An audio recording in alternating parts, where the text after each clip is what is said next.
jurisdiction of the International Court of Justice to resolve the territorial dispute over Guyana Essequiba. In the 2.5 years since that referendum, Venezuela has repeatedly declared that it does not recognise the court's jurisdiction in this case. Indeed, less than 48 hours before the start of this hearing, the Venezuelan government issued a press release, which you will find behind tab 9.1 of your judges folder. That press release states, as you see on the screen, faithful to its historical position and the popular mandate expressed in the consultative referendum of December 3, 2023, Venezuela ratifies that it does not recognise the jurisdiction of the court in the territorial dispute over Guyana Essequiba, nor the decision it may adopt on this matter. Therefore, its attendance at these oral hearings does not imply in any way its consent or recognition of said jurisdiction. Now, regrettably, as well as repudiating the court's jurisdiction and declaring publicly that it will not accept the court's final judgment, Venezuela has also overtly and repeatedly rejected and violated the court's provisional measures orders. The court has made 2 such orders in these proceedings, following requests by Guyana, which were prompted by Venezuela's explicit threats to Guyana's sovereignty and its territorial integrity. Venezuela has willfully and flagrantly breached both orders. In October 2023, Venezuela announced plans to conduct the national referendum to which I just referred. In addition to the question inviting support for Venezuela's repudiation of the court's jurisdiction, the proposed referendum also included a question concerning Venezuela's plans for, quote, the creation of the Guyana Essequiba state and the development of an accelerated and comprehensive plan for the present and future population of that territory, including, inter alia, the granting of Venezuelan citizenship and identity cards, consequently incorporating that state into the map of Venezuelan territory. Faced with that unambiguous threat to its sovereign territory, Guyana filed an urgent request for provisional measures. On the 1st of December 2023, the court unanimously ordered provisional measures. The court observed that Venezuela had made official statements which suggest that Venezuela is taking steps with a view toward acquiring control over and administering the territory in dispute, and that there was a real and immediate risk of irreparable prejudice to Guyana's plausible right to sovereignty over that territory. And accordingly, the court unanimously ordered that pending a final decision in the case, Venezuela shall refrain from taking any action which would modify the situation that currently prevails in the territory in dispute, whereby Guyana administers and exercises control over that area. The court also unanimously ordered that both parties shall refrain from any action which might aggravate or extend the dispute before the court or make it more difficult to resolve. How did Venezuela respond to that unanimous and unambiguous provisional measures order? With immediate defiance and instant disobedience. Just 2 days after the order was made, on the 3rd of December 2023, Venezuela held the referendum which had prompted Guyana's request for provisional measures and the resulting order. And just 2 days after that, on the 5th of December 2023, the Venezuelan government announced that it would create a Venezuelan state of Guyana Essequiba. On the 8th of December 2023, just 1 week after the court made its provisional measures order, the Venezuelan president signed a series of presidential decrees which, in the words of the court's subsequent second provisional measures order, were, and I quote, aimed at acquiring and exercising control and administration over the territory in dispute. In other words, aimed at doing exactly what the first provisional measures order prohibited. As the court noted, the Venezuelan decrees created a new comprehensive defense zone in the territory. They designated a Venezuelan official as the sole authority in that territory. They authorized Venezuelan state-owned companies to grant concessions for the exploitation of oil and minerals in the territory. They ordered the territory to be incorporated in Venezuela's official maps. They declared the creation of Venezuelan national parks and environmental protection zones in the territory. And they established the so-called High Commission for the Defense and Recovery of the Guiana Essequiba. A few weeks after those presidential decrees were promulgated, Venezuela unlawfully violated Guyanese territorial sovereignty. Its military entered Guyana's airspace.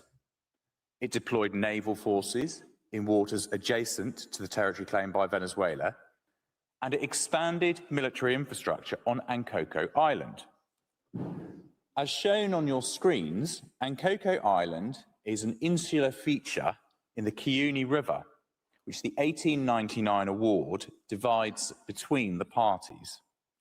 The eastern portion of the island falls within Guyana's territory, yet Venezuela has occupied it since 1966, and, following the court's first provisional measures order, it has further intensified its military presence there. That intensification was carried out in clear defiance of the court's order, and it constitutes an unlawful incursion of Guyana's sovereignty. But Venezuela didn't stop at that. On the 21st of March 2024, the Venezuelan National Assembly enacted a far-reaching law which purported to convert the territory claimed by Venezuela into a new state of Venezuela, the so-called Guiana Essequiba state. You can find a copy of that law, the Organic Law for the Defense of the Guiana Essequiba, behind tab 9.2 of your judges' folders. And amongst other things, the law purported to create executive and legislative branches for that new Venezuelan state. It purported to confer the Venezuelan courts with jurisdiction over the territory claimed by Venezuela. It required that every map of Venezuela depict the territory as an integral part of Venezuela. It also imposed a legal duty on all Venezuelans to, quote, safeguard, protect, and vindicate Venezuela's sovereignty over the territory of the Guiana Essequiba. Mr. President, short of a military intrusion into the territory, it's difficult to conceive of a more flagrant violation of the court's first provisional measures order. Venezuela's enactment of this law was, in substance and in intent, an attempted de jure annexation of the territory. By purporting to subject the territory to Venezuela's legislative, executive, and judicial jurisdiction, Venezuela was quite plainly seeking, in the words of the court's first provisional measures order, to modify the situation that currently prevails in the territory in dispute, whereby Guyana administers and exercises control over that area. And Venezuela was self-evidently acting in a manner that might aggravate or extend the dispute before the court, or make it more difficult to resolve. Venezuela's actions prompted widespread condemnation by the international community, including a statement by the Security Council on the obligation to comply with the court's provisional measures order. Venezuela ignored all of this, and it doubled down. In August 2024, Venezuela publicly declared that it was proceeding with, quote, a process of affirmation of sovereignty over the disputed territory. In January 2025, the Venezuelan president announced that Venezuela would hold elections in Guyana Essequiba, in which, quote, the people of Guyana Essequiba would elect a governor of Guyana Essequiba state. To be clear, Venezuela was planning to hold elections in Guyana's territory, elections in which Guyanese citizens would be called upon to elect a Venezuelan governor to rule over them. Venezuela's announcements and its declarations of intent were yet further violations of the court's first provisional measures order. In the face of Venezuela's defiance of that order and its escalating threats to Guyana's sovereignty and territorial integrity, Guyana made a second request for provisional measures in March 2025. On the 1st of May 2025, the court granted that request and made a second provisional measures order. The court explained, as you see on the screen, that by adopting legislative measures and decrees concerning the territory in dispute, and by announcing the holding of elections therein, the respondent has confirmed its intention of acquiring and exercising control and administration over the territory in dispute. The acts taken by Venezuela since 1 December 2023 further confirmed that the respondent intends to incorporate the territory in dispute into its own territory. The court described Venezuela's actions as grave developments. Accordingly, the court unanimously reaffirmed the provisional measures indicated in its order of 1 December 2023, which should be immediately and effectively implemented. The court also went on to indicate a further specific provisional measure, namely that pending a final decision in the case, Venezuela shall refrain from conducting elections or preparing to conduct elections in the territory in dispute which Guyana currently administers and over which it exercises control. Venezuela once again flagrantly defied the court's order. The day after that order was issued, Venezuela put out a communiqué which categorically rejected the order. Venezuela pronounced that, quote, true to its historical position, it does not and will never recognize the jurisdiction of the International Court of Justice or abide by any decision emanating from it to settle the territorial dispute around Guyana Essequiba in a process that has been rigged from the beginning. On the 19th of May 2025, the president of Venezuela declared that Venezuela is going to elect governance of the state of Guyana Essequiba, a sovereign state of Venezuela, and it is going to elect deputies from Guyana Essequiba. 6 days later, on the 25th of May 2025, the Venezuelan foreign minister announced that we are electing, for the first time, the authorities who are going to represent the state of Guyana Essequiba. The following day, the Venezuelan president proclaimed that the Venezuelan people had elected a governor of the Essequibo. Despite those statements, Venezuela did not, in fact, conduct elections in Guyana's territory.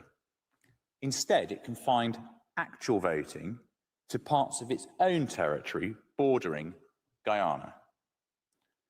Nevertheless, by declaring that a new governor would be and had been elected for the, quote, state of Guyana Essequiba, a sovereign state of Venezuela, Venezuela had undoubtedly prepared to conduct elections in the territory in dispute and it had clearly engaged in further conduct which might aggravate or extend the dispute before the court or make it more difficult to resolve. And indeed, it is difficult to escape the conclusion that this is precisely what Venezuela was seeking to achieve by making those statements. Less than 3 months later, on the 8th of August 2025, 3 resolutions passed by Venezuela's Superior Tribunal of Justice were published in Venezuela's official gazette. Those resolutions purported to extend the jurisdiction of 3 different Venezuelan courts to Guyana's Essequibo region. The resolutions were yet another example of Venezuela deliberately engaging in actions which sought to modify the situation that currently prevails in the territory in dispute, and which undoubtedly might aggravate or extend the dispute or make it more difficult to resolve. In short, the factual record demonstrates that from the moment the court made its first provisional measures order on the 1st of December 2023, Venezuela deliberately, repeatedly, and flagrantly violated the provisional measures indicated by the court. Venezuela has not sought to deny those violations or to pretend that its actions were not likely to aggravate or extend the dispute between the parties.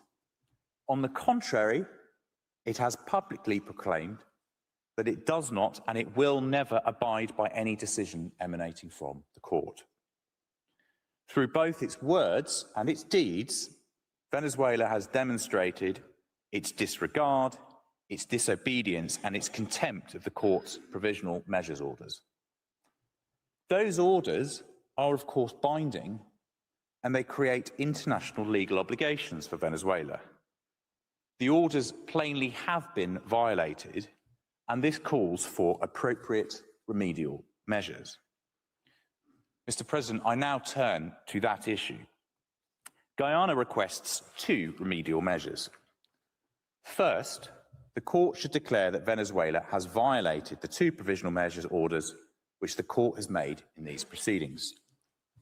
Second, the court should order Venezuela to revoke, by means of its own choosing, each and every law, decree, and other domestic act which has been enacted or taken in violation of those provisional measures orders, including the legislation which purports to incorporate Guyana's sovereign territory within Venezuela, and the legislation which purports to extend Venezuela's legislative, executive, and judicial jurisdiction to that territory. And the court should also order that Venezuela must withdraw and destroy the official maps that purport to depict Guyana Essequiba as part of Venezuela. These measures are requested because Venezuela is under the obligation, by way of reparation for its breaches of the provisional measures, to re-establish the situation which would, in all probability, have existed if those breaches had not been committed.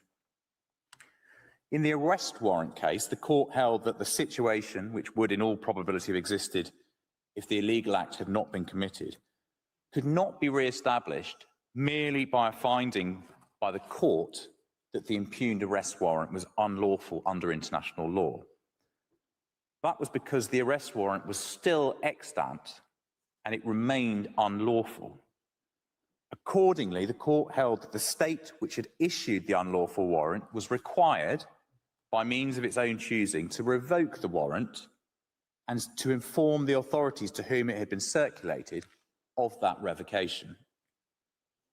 Similarly, in jurisdictional immunities of the state, the court ruled that the decisions and measures infringing Germany's jurisdictional immunities, which are still in force, must cease to have effect, and the effects which have already been produced by those decisions and measures must be reversed in such a way that the situation which existed before the wrongful acts were committed is re-established.